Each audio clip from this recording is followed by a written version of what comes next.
I was diagnosed with chronic lymphocytic leukemia. I remember my consultant saying to me, my job is to keep you alive long enough for them to develop new treatments that will be beneficial to you as time goes on. And that's exactly what's happened. I was 45 when I was diagnosed. A bit of a shock for everybody, as you can imagine, because I had 3 young children. The boys were 6, 8 and 10, so they were very young to have to cope with it. We just made sure that everything just carried on as normal. I had a very simple operation. They thought it was all under control, but I started to bleed out and it was a real emergency at that point. The last thing I remember hearing was somebody saying, "She's bleeding out, we're losing her." And apparently they operated on me 5 times in 3 days and just couldn't control the bleeding.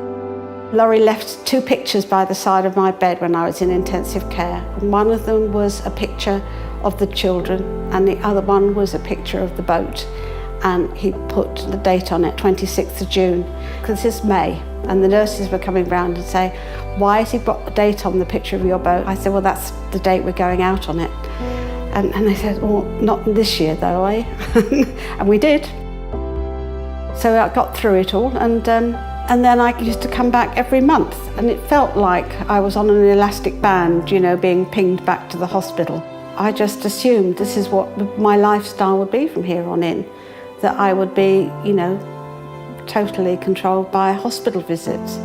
Patsy was very keen to go sailing, so we thought of a product that she could easily take with her and loved the idea of subcutaneous, so she came in and was taught how to do this.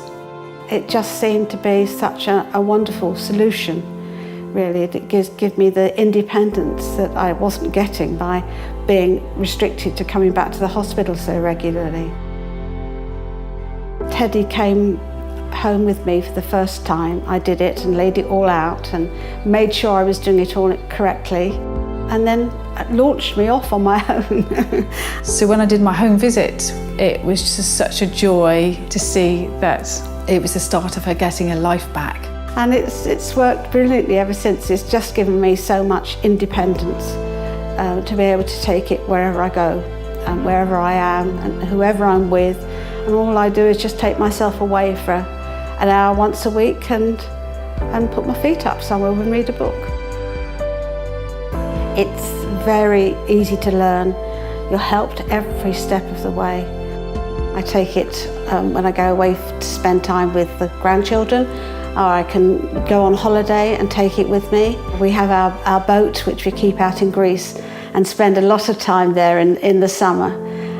This last year we were away for 9 weeks, so I just take it all with me in a little bag, and my husband's given me a little pink fridge that goes underneath the chart table, so it's all stored in there whilst we're away. And it has changed my life. It really has changed my life, because I don't even think about it now. I just get on and do it and carry on and fit it in around what I do in the course of a week, wherever I am. And it's just been amazing. So when I'm on the boat, I can sit outside and watch the world go by as we're sailing, and it's been brilliant. It's been the best thing that's happened for me. She sent us a picture of her infusing on her yacht in Greece, I believe. There she is, stood on the deck with her infusions going. That picture was shown around all of us. People love seeing it. It's just like being completely like everybody else, really normal, and not even think about what I can and can't do. My health has improved dramatically from having sort of 9 infections prior to taking it to being completely clear of infections, apart from 1 in 3 years. So it's made a complete difference to my life. When I was first diagnosed, people said to me, "Why you?" And I used to say, "Well, why not me?" These things happen, and nobody sort of pick you out to be chosen to have a disease like this. Also, people's reaction, the help people give you, people just come up trumps when you're poorly. They really do. If I can be in the warm sea in the Mediterranean and sail and be well, it's just amazing.